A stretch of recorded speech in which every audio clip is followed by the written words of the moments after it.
Hey everyone, Mr. Sujano here. In this video we're checking out two different things from Retroflag, a controller for the Switch heavily inspired by the Gamecube, and also a charging dock heavily inspired by the Famicom. Let's get started.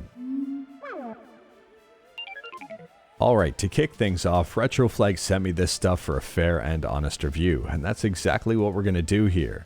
The first item is a handheld controller designed to hold the Switch. They say it's plug and play, compatible with the regular Switch and the OLED Switch. It's got Hall sensing joysticks, motion, vibration, turbo, and button remapping, and also the ability to fast charge the Switch while you're using it. So here is everything inside the box. It's really minimalistic. We've got an instruction manual, which is just one piece of paper with instructions on both sides of it, but it is handy. And obviously the most important item, the GameCube inspired handheld controller for the Switch. This doesn't feel cheap. I was pleasantly surprised. Here's a closer look at the right hand side of the controller. Immediately you'll notice that yellow joystick, the famous C stick from the GameCube controller, except this one does not have an octagonal gate and it just functions like a regular joystick. On the left hand side here we've got the joystick, D-pad, and two buttons at the bottom, screenshot and turbo swap. The back plate of this controller is surprising. I was expecting some sort of foam padding, but this appears to be felt and actually kind of impressive. And here is the USB-C port right on the bottom. Note that it is fixed, it's not flexible. On the top left we've got our L and ZL buttons, and these are not analog because the Switch doesn't have analog controls. On the right we've got our R and ZR buttons. On the back there's really not a whole lot here except some vents for the Switch. And on the bottom we've got our pass-through port for USB-C in case you wanted to charge the Switch as you were using it. This controller is all one solid piece. The sides don't adjust because they're designed for the regular Switch and the OLED Switch and nothing else. Here is the regular Switch being inserted into the controller, and you can see that it's actually not quite fitting. The USB-C port does not line up to the port on the controller. It pained me to do this, but I had to for this review video. I had to bend the controller to fit into my USB-C port at risk of possibly damaging it. But anyways, it did connect and the controller worked right away. In terms of fit and finish here, although they say it works with the regular Switch and the Switch OLED, I would say this controller is much more suited for the Switch OLED.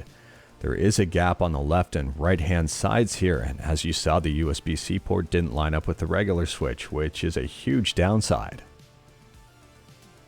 And for those asking, yes, I plugged this into an Android phone to see if it would work with it, and unfortunately it didn't, but the pass-through charging worked. Now testing out the actual controls on this, and I was very impressed. The joystick feels like a GameCube joystick. The C-stick feels like a GameCube C-stick, except without the 8-way gate. The buttons are responsive, everything is working as expected. Better than expected, I would say. And the motion works absolutely fine, and there's basically no lag considering this is USB-C connected to the device, it's not wireless. Testing out the pass-through charging on this one did work without too much of a hitch. The Switch did initially recognize that it's charging, however the controller quickly disconnected. I had to press L and R back on the controller to reconnect the controller and continue on playing. Unfortunately, unplugging the cable wasn't as smooth of an experience. Yes, the controller disconnected just like when I plugged it in, however pressing the L and R buttons was completely unresponsive. I had to unplug and replug in the Switch to the controller multiple times in order for it to work again. Now switching over to my favorite Switch game, Ultra Street Fighter 2, to check out the joystick and D-pad in action in terms of accuracy. Everything is coming out as anticipated here with the joystick, and the D-pad is the exact same.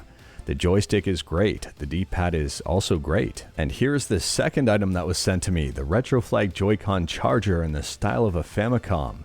Interestingly enough, the cartridge on this one holds Nintendo Switch cartridges. And here is everything that was in the box. The first item is a couple of stickers that can go on that cartridge that holds Switch cartridges. We've got this fake Famicom cartridge that you can open up and put 4 different Switch cartridges in. A USB-C cable used to power the dock. And last and arguably the most important piece, the Famicom charging dock. You can see the slots on the left and the right here for those Switch Joy-Cons, and it is powered by USB-C. On the top of the cartridge we've got a couple of LEDs that are not functional buttons, but there is a slider on the top to eject the cartridge. And on the base there really isn't a whole lot except some venting. And here's a quick look inside the cartridge slot. And here is the cartridge slot in action. You plug in the cartridge and, well, you can eject it if you want. At this point, I've got the dock plugged in, and let's try out charging these Joy-Cons. When I plugged the right side in, the charging didn't start immediately. The LED turned on as soon as I plugged the left in, and I didn't plug the left one in all the way.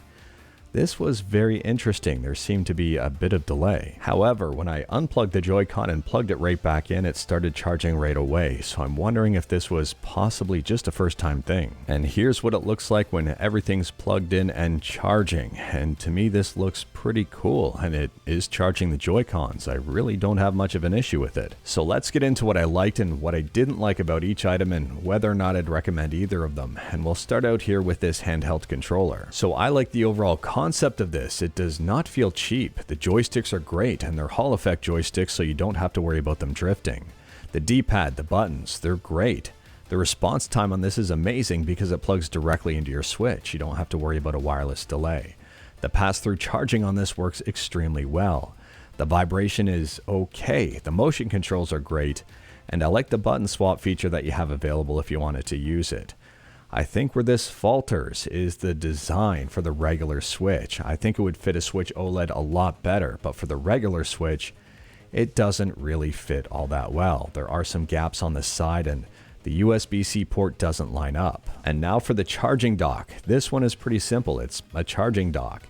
It charged my Joy-Cons without issue. Aside from that very first weird hiccup with the delay on the right-hand side, I haven't been able to replicate that one. Other than that, there really is no issue with this, and if you like the styling, great. If you don't like the styling, I guess not great. So let's go on ahead now and take a look at the price. On Amazon, the Retroflag Handheld controller is currently priced at $50. The charging dock is priced at $25. Now for the charging dock, I would argue this is much more of a novelty item.